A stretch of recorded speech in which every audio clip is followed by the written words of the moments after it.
She thought she was protecting her baby when she fired the maid for holding him. "Mrs. Parker, how dare you touch my child? You're fired, and don't you ever come back." But years later, when that same child lay between life and death, it was her hands, the hands she once cast out, that brought him back.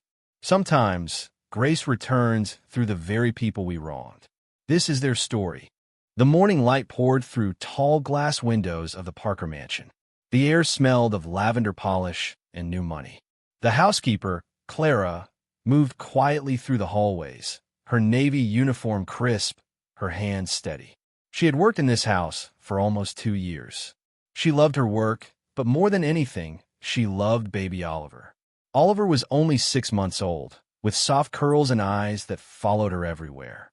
Clara would hum songs from her childhood while dusting near his crib.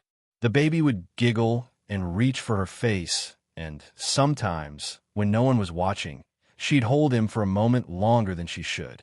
That morning, Oliver had been crying for almost half an hour. His mother, Mrs. Parker, was on a video call in her home office, her sharp heels tapping in irritation. Clara stood at the door, hesitant. She could hear the baby's cries growing desperate. She finally stepped in, lifted him gently, and began to hum a lullaby. Almost immediately, Oliver stopped crying. His tiny hands clutched her apron. Clara smiled softly, her heart full. She didn't notice the footsteps until she heard a gasp behind her. Mrs. Parker stood frozen in the doorway. Her face turned red, her voice sharp like broken glass. "What do you think you're doing?" Clara turned, still holding the baby. "Ma'am," he was crying. "I don't care. You do not touch my child." The baby began crying again at the sound of his mother shouting. Mrs. Parker snatched him from Clara's arms, holding him tightly, as if to protect him. "You're a maid, not family. Don't you ever forget your place." Clara's throat tightened. She stepped back, her hands trembling. "I'm sorry, ma'am. I meant no harm. I only wanted to help." Mrs. Parker pointed to the door. "Pack your things. You're finished here." The words hit harder than a slap. Clara's chest ached, but she nodded silently. She didn't beg. She turned and walked out of the nursery. Her apron was damp from the tears that fell without sound. As she left through the back gate later that day, she heard Oliver crying again from an upstairs window. She wanted to look back, but she knew it would only hurt more. She whispered, "Hush now, little one. Don't cry. The world is still kind." The mansion door closed behind her with a heavy thud. Mrs. Parker stood upstairs, holding her baby close, her heart still pounding. She told herself she had done the right thing, that she had to protect her child. But deep down, something in her chest ached, too. A small whisper of guilt she tried to ignore. And outside, under the gray sky, Clara walked away from the house, her small suitcase in hand, praying that someday the world would remember kindness again. The years moved quietly, like pages in a forgotten book. Clara never returned to the Parker mansion. After she was fired, she found work caring for the elderly in a small hospital on the other side of town. The job paid little, but it gave her peace. People there didn't see her as a servant. They saw her as a comfort, a calm presence who held trembling hands and whispered, "You're not alone." At night, she attended nursing school. She was older than most of her classmates, her eyes lined with years of hard work, but her spirit was unshaken. She studied by lamplight in her tiny apartment, surrounded by secondhand books and hope. Every time she grew tired, she remembered the baby's face, those soft curls, those small fingers that had once clung to her apron. She carried that memory like a small flame through every hardship. Mrs. Parker, meanwhile, built her empire of appearances. She hosted charity galas, appeared in magazines, and wore diamonds like armor. Her husband traveled often, and Oliver grew up mostly under the care of nannies and tutors. He was polite, bright, and distant, a boy who smiled for photographs but rarely laughed for real. Sometimes, late at night, Mrs. Parker would pass his room and hear him crying softly. She would pause, her hand on the door, but something always stopped her, guilt, maybe, or pride. She would tell herself, "He's fine. He has everything he needs." But she never forgot that day, the look in the maid's eyes when she was fired, the look of hurt and love mixed together. Years passed. Oliver became a young man, tall and quiet like his father, with a thoughtful way of speaking. He loved books more than parties, and he volunteered at shelters when no one was watching. Mrs. Parker didn't understand why. "You don't need to do that," she told him once. "People like them will only slow you down." Oliver had looked at her, a sadness in his eyes. "Maybe, Mom. They're the ones who make us human."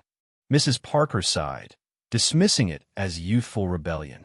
She didn't know that the boy she raised carried a tenderness she had long forgotten. Clara finished nursing school at 50. Her colleagues called her Mama Clara, the nurse who could calm a storm just by entering a room. Her gentle hands stitched wounds. Her voice soothed fear. She no longer wore Maid uniforms. Now she wore scrubs, her name stitched proudly on her chest. But sometimes when she passed a baby in the maternity ward, her heart would ache just a little, remembering the one she had to leave behind. Two lives kept moving, separate but quietly tied by the past. One built on guilt, the other on grace. Neither knew that fate was already turning its wheel, bringing them closer again toward the day when a single act of kindness would rewrite everything. The night was cold, the kind of cold that crept through windows and touched the skin like a whisper. The city hummed faintly under streetlights, and a light drizzle misted the air.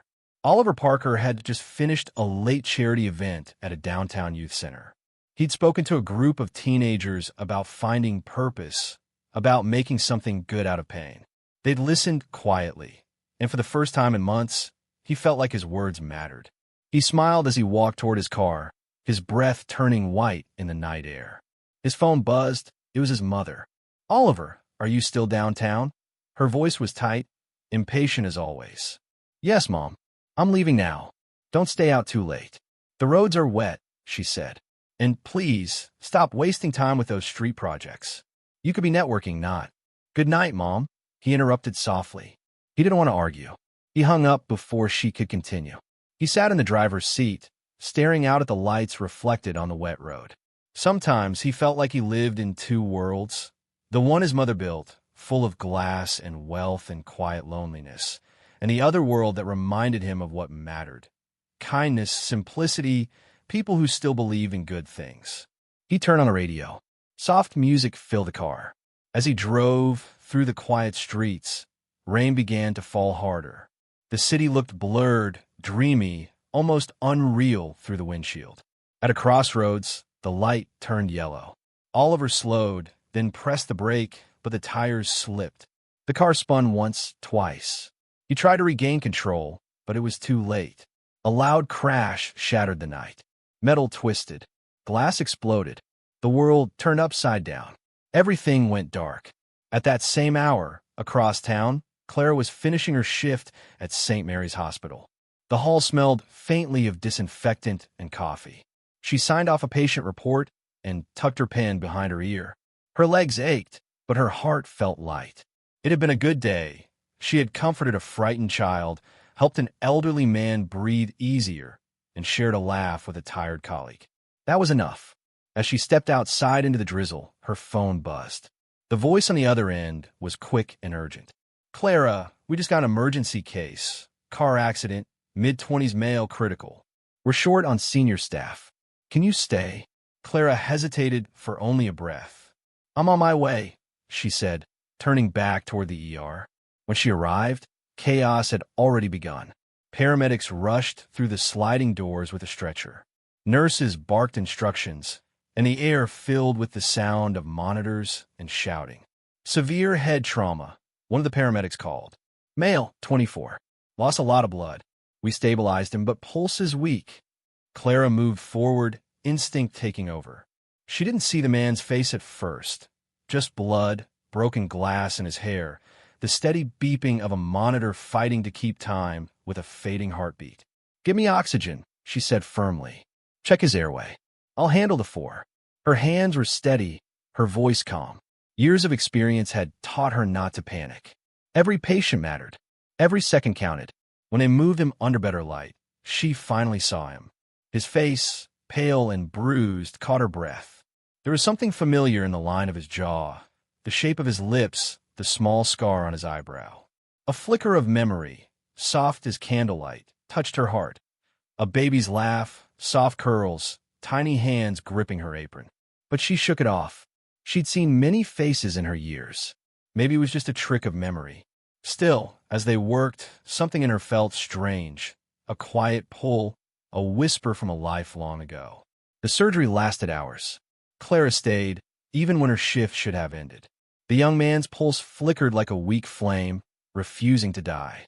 She held his hand during moments of crisis, whispering softly, "Stay with us. You're not done yet." She didn't know why, but tears slipped down her cheeks. It wasn't just pity. It was something deeper, something that felt like love she didn't understand. Finally, near dawn, the doctor stepped back, exhausted. "We've done everything we can. Now it's up to him." The boy lay still, breathing shallowly under the machines. Clara stayed by his bedside long after the others left. She wiped his forehead gently, as if he were her own. "You're strong," she whispered. "You'll wake up. I know you will."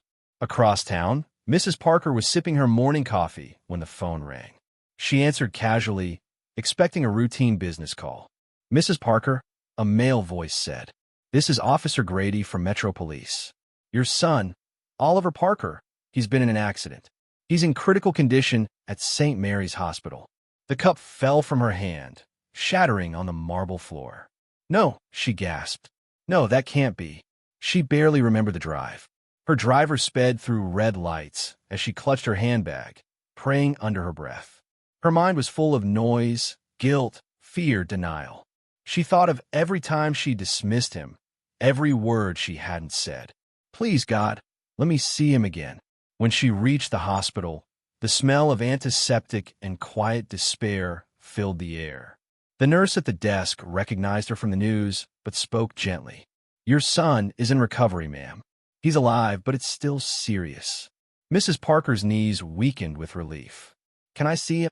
The nurse nodded and led her through dim hallways to a small room at the end. Inside, a man in scrubs was adjusting an IV, and beside the bed sat a woman, older, her uniform clean but simple, her hands resting gently on Oliver's arm. Mrs. Parker didn't see her face at first. She moved closer to her son, whispering his name. "Oliver, oh, my baby." Clara stood quietly, stepping back to give her space. The name echoed her mind. Oliver. Her heart stopped. She looked at his face again, really looked this time, and the years fell away. The curls, the eyes, the softness of his mouth. It was him, the baby she once held in her arms, the baby she was fired for touching. She froze, tears filling her eyes. For a moment, she couldn't breathe. Mrs. Parker turned toward her, noticing her silence. Their eyes met, and the world seemed to stop. Time folded in on itself, and both women stared, caught between recognition and disbelief. Mrs. Parker whispered, her voice trembling. "You're—" Clara nodded slowly. "Yes, ma'am. It's me." The silence between them was heavy, filled with all the years they had lost, all the pride and pain that had built walls between them. "You saved him." Mrs. Parker's voice cracked. "I was here," Clara said softly. "I only did what any nurse would do." Mrs. Parker shook her head, tears spilling down her cheeks. "No, you don't understand. I fired you. I humiliated you." Clara looked down at the boy in the bed. "That was a long time ago. I was cruel," Mrs. Parker whispered. "You should have let him die and let me suffer." Clara's eyes filled with quiet kindness. "No, ma'am. I couldn't. He's an innocent soul. And once I loved him too." Mrs. Parker covered her mouth, sobbing quietly.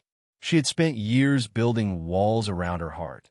But now, standing beside the woman she had wronged, watching her son breathe because of her hands, those walls began to crumble. Clara gently touched her shoulder. "He'll live. He's strong. God still has plans for him." Mrs. Parker turned to her, searching her face for anger, for bitterness. But there was none, only peace. "How can you forgive me?" she whispered. Clara smiled faintly. "Forgiveness isn't something I give for you. It's what I need to stay whole. Carrying hate only breaks what's left inside." The morning sun was rising outside, spilling golden light into the room. It touched Oliver's face, soft and alive, and for the first time in decades, Mrs. Parker felt something she hadn't felt in years, humility. As she sat beside her son, she looked up at Clara and said through tears, "Thank you for saving my child, for being better than me." Clara shook her head. "No one is better, ma'am. Some of us just learn earlier that love doesn't keep score." She turned to leave, but Mrs. Parker caught her hand. "Please don't go. Stay just for a little while." And so they sat together, the mother and the maid, the woman who once fired her and the one who saved her son. Between them lay years of pain and misunderstanding, but also the quiet beginning of something new, forgiveness. Outside, the sky cleared. The rain had stopped, and in the quiet room, as machines hummed softly, the boy they both loved began to stir. The first thing Oliver felt was weight. It pressed on his chest, dull and steady, as if the air itself was heavy. He tried to move, but his limbs were made of stone. A faint beeping drifted somewhere far away, like a metronome in a dream.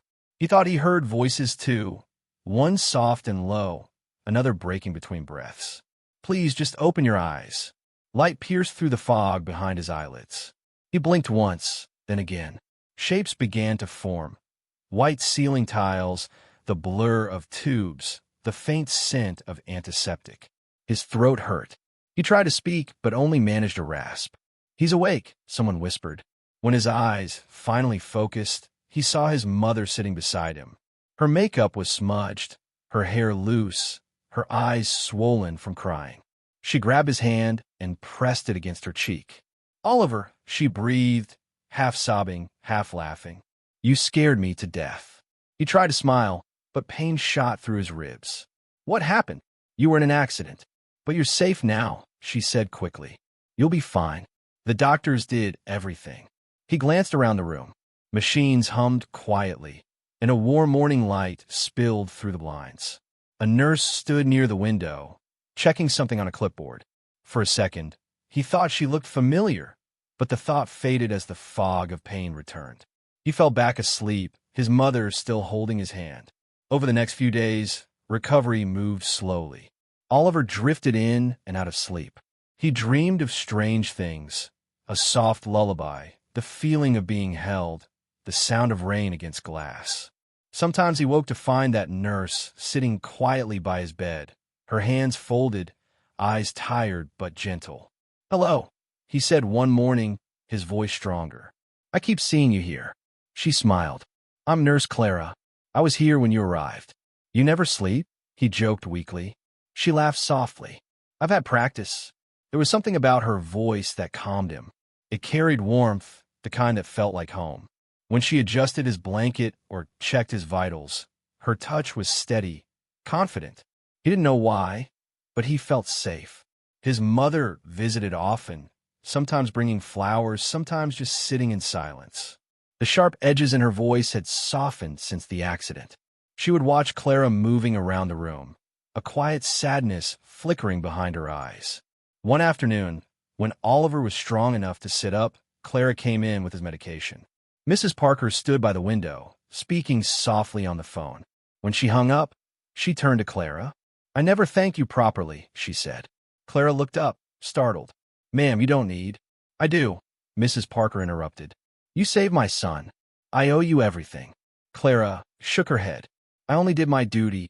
Mrs. Parker's eyes filled with tears. "No, I was cruel to you once. You remember?" Oliver looked between them, confused. "What do you mean, Mom?" Mrs. Parker hesitated. "It's complicated." Clara touched her arm gently. "Not now. He needs rest." But the moment lingered. After Clara left the room, Oliver turned to his mother. "Do you know her?" he asked quietly. Mrs. Parker stared at the door for a long moment. "Yes," she whispered. "I knew her a long time ago." Days turned into weeks. Oliver's body healed faster than anyone expected. He began walking again, leaning on a cane, greeting the nurses with a shy smile. But one morning, when he reached the garden outside the ward, he found Clara sitting on a bench, sipping tea. "Mind if I join you?" he asked. She looked up, smiling. "Of course not." They sat together in silence for a while, watching a pair of sparrows flit between branches. The air smelled of wet grass and hospital soap. "Do you ever get used to this?" he asked suddenly. The sadness here? Clara thought for a moment. I don't think anyone gets used to it. You just learn to look for small joys, a patient smile, a healed wound, the sound of laughter in the halls. He nodded slowly. You sound like someone who's seen a lot. I have, she said softly. But I've also seen people change. Pain can do that. Oliver studied her face. There was a kindness there that felt ancient, like she had carried the world's sorrow and somehow turned it into light. He wanted to ask about her life, but something in her eyes told him not to pry. Instead, he said, "Thank you for saving me." "You're welcome," she replied. "But you should thank the doctors, too. They did the hard part." He smiled faintly. "You were there, though. I remember your voice." She looked away, blinking back tears. "Maybe you just remember being cared for." They sat quietly again. Somewhere inside, both of them knew this moment meant more than words could say. That evening, after visiting hours ended, Mrs. Parker walked into the garden alone. She found Clara cleaning up the teacups. "Clara," she said softly. "Yes, ma'am." Mrs. Parker's voice trembled. "I need to tell him. He deserves to know who you are." Clara looked down. "If it brings peace to you, ma'am, you can tell him. But I don't need him to know. I only need him to live a good life." "You're still protecting me," Mrs. Parker whispered. "After everything." Clara smiled gently. "We're all just trying to do better than yesterday." Mrs. Parker nodded, her throat tight. "I'll never forget this. Ever." Before leaving, she reached out and hugged Clara, a quiet, trembling hug that spoke of years of guilt finally breaking open. For the first time, Clara felt no weight in it, only release. The next morning, Oliver woke early. Sunlight poured through the blinds, painting golden lines across the white sheets. He felt stronger, lighter. When he turned, he saw his mother asleep in the chair beside him, her hand still resting near his. He smiled. In that moment, he realized how fragile everything was: life, pride, forgiveness. He thought of Nurse Clara, of her calm voice, of how she looked at him like she had known him forever. Something about her presence had changed him too. Later that day, as he prepared to leave the hospital, he saw her in the hallway. She was talking to a patient, her laughter soft, eyes bright. He waited until she finished, then walked up to her. "I never got to say goodbye," he said. She turned, surprised. "You're leaving already?" "Discharged," he said, grinning. "They said I'm stubborn." She chuckled. "That's a good sign. It means you're healing." He hesitated, then reached into his coat pocket. "I wanted to give you something." He handed her a small card. "It's an invitation. We're hosting a thank you dinner for everyone who helped me. Please come." Clara looked at the card, then at him. "That's kind, but I don't attend such events." "Please," he insisted gently. "You saved my life. At least let me say thank you properly." She thought for a long moment, then nodded. "All right. For you, I'll come." He smiled, relief washing over him. "See you then, Nurse Clara." As he walked away, she whispered to herself, "Goodbye, baby Oliver." When Clara returned home that night, she sat by her window, looking out at the quiet city. She thought of how far life had brought her, from dusting marble floors to saving lives under hospital lights. She had no riches, no fame, but her heart was full. She remembered the day she left the Parker mansion, the rain, the crying baby, the pain that had followed her for years. And now, that same child was alive because her hands had refused to let go. She closed her eyes and whispered a small prayer of thanks, not for revenge or reward, but for grace. Grace that had come full circle. In another part of the city, Mrs. Parker stood by her son's bedside as he packed his bag. She looked at him, this grown man who had survived against all odds, and felt something she hadn't in years: gratitude. "Mom," Oliver said, noticing her silence, "you look different." She smiled faintly. "Maybe I am. Sometimes life teaches you through people you least expect." He didn't understand fully, but he nodded. "Then I'm grateful for whoever taught you." She touched his face, her eyes wet. "Me too." And for a brief second, the image of Clara's face crossed both their minds. One as a memory of salvation, the other as a memory of grace. The world outside glowed with soft sunlight, and everything that had once been broken began, slowly, to mend. The Parker mansion looked different now. The vines on the white walls had grown longer, and the windows no longer gleamed the way they once did. There was something softer about the place, like time had finally learned how to breathe inside it. It had been almost 2 months since Oliver left the hospital. He was stronger now, walking without his cane, his body healed, but his mind still restless. He couldn't shake the image of Nurse Clara, her steady hands, her calm eyes, her voice that somehow reminded him of a memory he couldn't quite place. Tonight, he was hosting a dinner to thank the people who had saved his life. The long table in the grand dining room was set with white roses and gold-trimmed plates. Soft jazz played in the background. The chandelier lights shimmered like melted stars. His mother, Mrs. Parker, moved quietly around the room, adjusting flowers and checking the seating chart. She hadn't told Oliver the full story. Not yet. She had promised herself she would, but every time she tried, the words froze in her throat. Now, as she saw Clara's name written neatly on the guest list, her heart trembled. She hadn't seen Clara since that night in the hospital garden. Part of her wanted to fall to her knees and beg forgiveness again.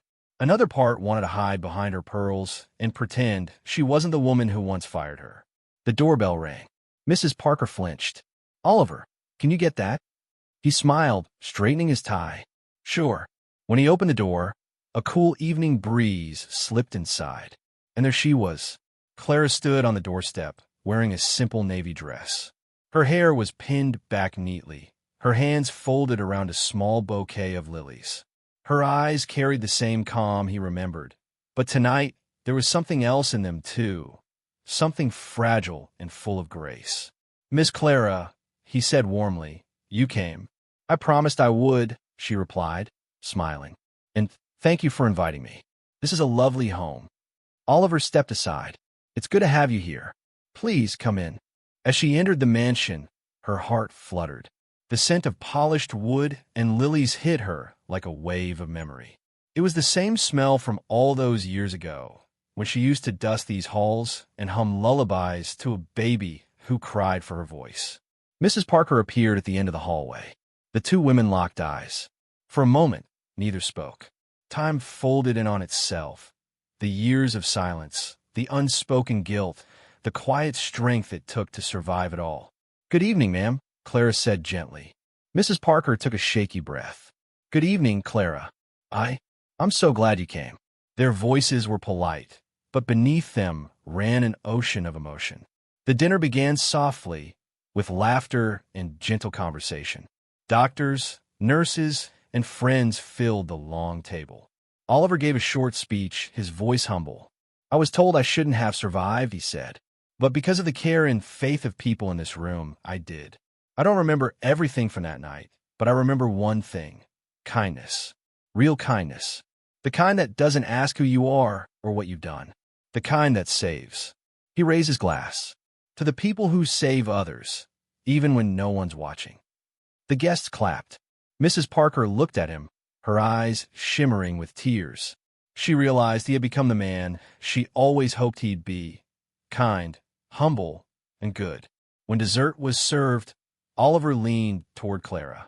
"Can I ask you something?" She smiled. "Of course. While I was in the hospital, did you ever feel like we'd met before? I don't know why, but I felt like I knew you." Her hand froze for a second over her fork. She looked down, steadying her voice. "Maybe you reminded me of someone I once cared for." He tilted his head. "Someone's child." She nodded softly. "Yes, someone's child." There was a silence between them, not uncomfortable, just deep. He didn't press further. Somehow, he understood that this was sacred ground. Later in the evening, Mrs. Parker asked everyone to move to the sitting room for coffee. The guests drifted away, leaving only the three of them for a brief moment. Oliver, his mother, and Clara. Mrs. Parker stood near the grand piano, her hand trembling slightly. "Oliver," she said, her voice quiet but firm, "there's something you need to know." He looked up confused. "What is it?" She turned toward Clara, tears already welling. "You asked if you'd met before. You have. She used to work here, years ago, before you could even walk." Oliver frowned. "Work here? What do you mean?" Mrs. Parker's voice broke. "She was our maid. The one I fired because she held you." The words hung in the air like glass shards. Clara closed her eyes briefly, not from shame, but from the weight of memory. I didn't want you to know this way, Mrs. Parker continued. That day, I was cold, proud. I thought I was protecting you. But all I did was hurt someone who loved you more purely than I ever understood. Oliver looked at Clara, disbelief and awe mixing in his face. You were the one who... Yes, Clara said softly. You were a beautiful baby. You cried until I held you. I was fired for it, but I never blamed your mother. I always prayed life would be kind to you both. Mrs. Parker covered her face with her hands, sobbing quietly. I don't deserve your forgiveness. Clara moved closer, her eyes gentle. You already have it. Oliver's eyes filled with tears. You saved my life twice. She smiled faintly. The first time, you were crying. The second time, you were broken. Both times, I just held on. For a long moment, the three stood in silence. It felt like time itself had bowed its head in reverence. Then Mrs. Parker reached out, her voice shaking.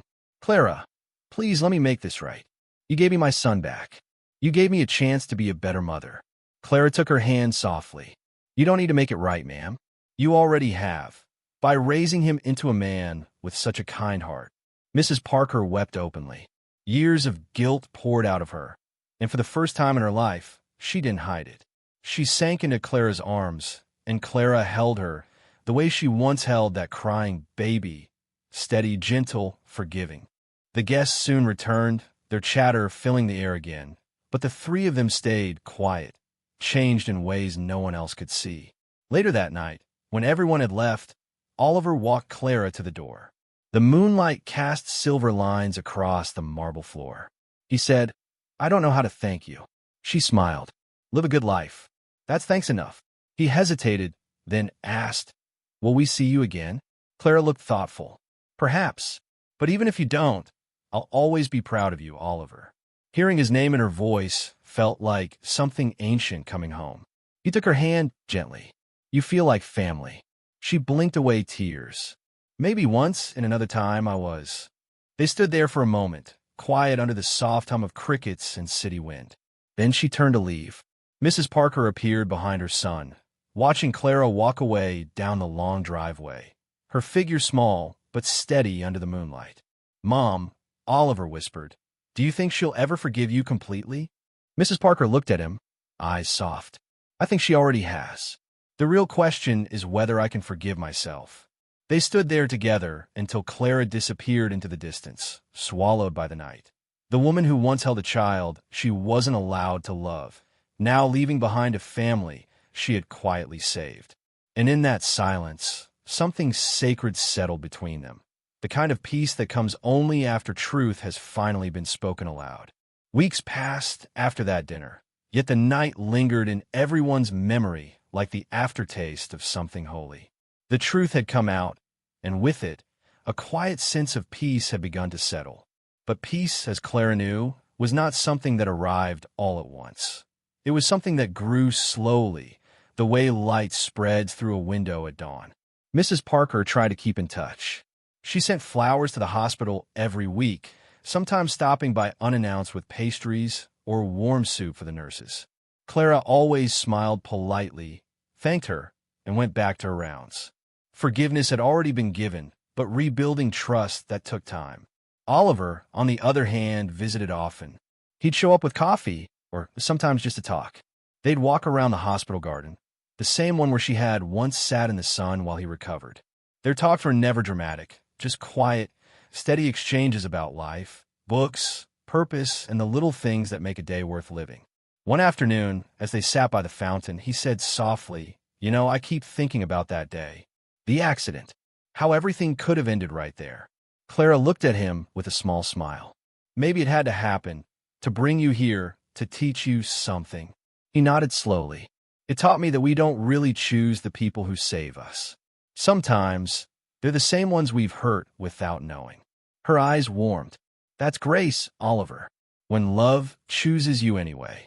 He thought about that for a long time. Meanwhile, Mrs. Parker began to change in ways even she didn't recognize at first.